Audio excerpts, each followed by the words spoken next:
October లేదా November నెలలో జరగబోయే బీహార్ శాసనసభ ఎన్నికల మీదే ప్రస్తుతం అందరి దృష్టి కేంద్రీకృతమై ఉంది. బీహార్ సహా దేశం ఈ ఎన్నికల కోసం ఉత్కంఠతో ఎదురుచూస్తుంది. అంతర్జాతీయ మీడియా కూడా ఇప్పటికే తమ ప్రతినిధులను ఆ రాష్ట్రానికి పంపించి అక్కడి ప్రజల నాడిని పరిశీలిస్తున్నట్లు వార్తలు వస్తున్నాయి. అయోధ్యలో రామమందిర నిర్మాణం దగ్గర నుంచి ఇటీవలి పాకిస్తాన్ మీద దాడి వరకు జరిగిన అనేక పరిణామాల ప్రభావం ఆ ఎన్నికలపై ఉంటుందని జాతీయ పత్రికలు, స్థానిక పత్రికలు ప్రచార ప్రసార సాధనాలు అంచనాలు వేస్తున్నాయి. హిందీ భాషా ప్రాంతాలైన ఉత్తరప్రదేశ్, గుజరాత్, రాజస్థాన్, మధ్యప్రదేశ్, హర్యానా, మహారాష్ట్రలలో విజయ్ బావుటా ఎగరేస్తున్న బీజేపీ బీహార్లో మాత్రం తనకు తానుగా సంఖ్యాబలం పెంచుకోలేకపోవడం ఆశ్చర్యంతో పాటు ఆసక్తిని కూడా కలిగిస్తోంది. రాజకీయ సమీకరణలు వేగంగా మారిపోతున్న నేపథ్యంలో ఈసారి బీజేపీ నాయకత్వం మీద అందరికీ ఆసక్తి కలుగుతోంది. సుమారు 15 ఏళ్లుగా ఇక్కడ ముఖ్యమంత్రిగా కొనసాగుతున్న యునైటెడ్ జనతాదళ్ అధినేత నితీష్ కుమార్ను ప్రభుత్వ వ్యతిరేకత కాస్తంత ఎక్కువగానే సవాలు చేస్తున్నట్లు కనిపిస్తోంది. ఆ రాష్ట్రంలో కేంద్ర పథకాలు అమలు తప్ప రాష్ట్ర పథకాలేవి పటిష్టంగా చిత్తశుద్ధిగా అమలు కావడం లేదని, నితీష్కు అధికారంపై యావ తప్ప రాష్ట్రాభివృద్ధి పట్టదని ఇప్పటికే ప్రజాభిప్రాయం వ్యక్తమవుతోంది. మరో వంక రాష్ట్రాభివృద్ధి విషయంలో కేంద్ర ప్రభుత్వానికి ఉన్న ఆసక్తి, ఆరాటం అనేక విషయాల్లో అనేక సందర్భాలలో వ్యక్తమవుతూ వచ్చింది. గత 2 నెలల కాలంలో రాష్ట్రంలో ఎన్నికలకు సంబంధించి జరిగిన ప్రజాభిప్రాయ సేకరణలో యునైటెడ్ జనతాదళ్ నాయకత్వంపై, ముఖ్యంగా నితీష్ కుమార్ వ్యవహార శైలిపై ప్రజల నుంచి ఘాటైన వ్యాఖ్యలు వినిపించాయి.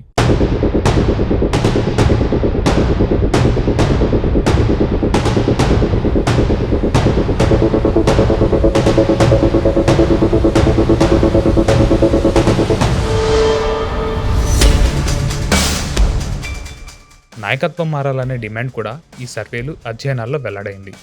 నితీష్ కుమార్ తరచూ కూటమి మారడం, బెదిరింపు రాజకీయాలకు పాల్పడుతుండడం గత కొద్ది కాలం నుంచి తీవ్ర విమర్శలకు దారితీస్తోంది. అడుగడుగున అనుమానాలు, నితీష్ కుమార్ ఆధ్వర్యంలో ఏర్పడిన ఇండీ కూటమి క్రమంగా చిన్నాభిన్నమైపోవడం, ఆ కూటమిలో ఆయన అగ్రనాయకత్వాన్ని చేపట్టడానికి, ప్రధాని కాగల అవకాశాలను మెరుగుపరుచుకోవడానికి అవకాశాలు లేకపోవడం వంటి కారణాల వల్ల ఆయన కూటమి నుంచి బయటపడి బీజేపీ నాయకత్వంలోని ఎన్డీఏతో చేతులు కలిపారు. అరవింద్ కేజ్రీవాల్, మమతా బెనర్జీ, అఖిలేష్ యాదవ్ తదితరులు నితీష్ ఆకాంక్షలకు అడ్డుకట్ట వేయడంతో ఆయన ఆ కూటమి నుంచి ముందుగానే బయటపడ్డారు.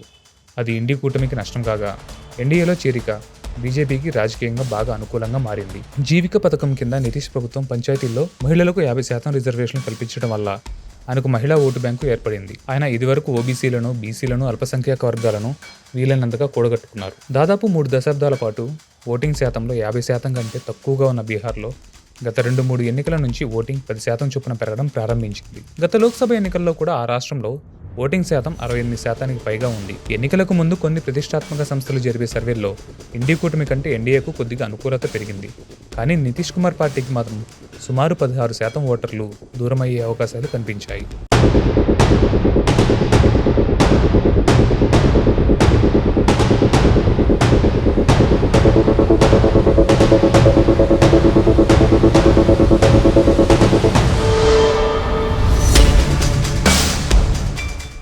రాష్ట్రంలో మద్యం వ్యాపారం విజృంభించడం, సారా అక్రమ వ్యాపారం కూడా వెల్లువెత్తడం, అవినీతి పెరగడం, పేదల అభ్యున్నతికి ఉద్దేశించిన పథకాలేవి సరిగ్గా అమలు జరగకపోవడం వంటివి ఇప్పుడు నితీష్ కుమార్ ప్రభుత్వాన్ని చుట్టుముడుతున్నాయి.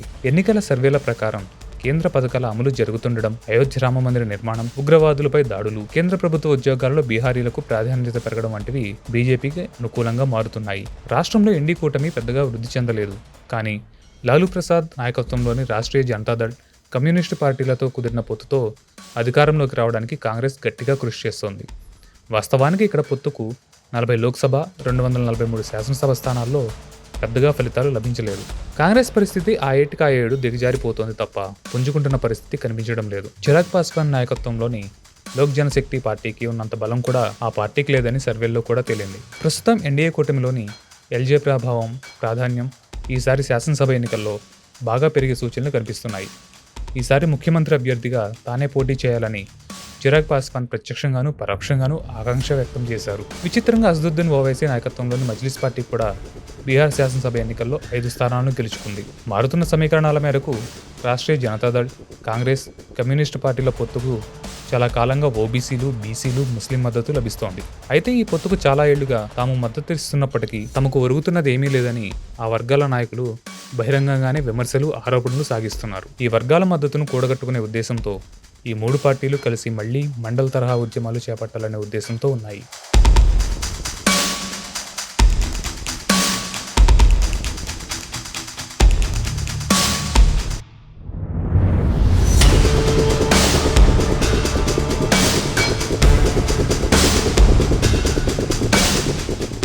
నితీష్ కుమార్ ప్రభుత్వం చేపట్టిన కులగణన వివిధ వర్గాల మధ్య వైరాలు వైషమ్యాలను సృష్టించడం తప్ప దానివల్ల ఆశించిన ప్రయోజనం కలగలేదు.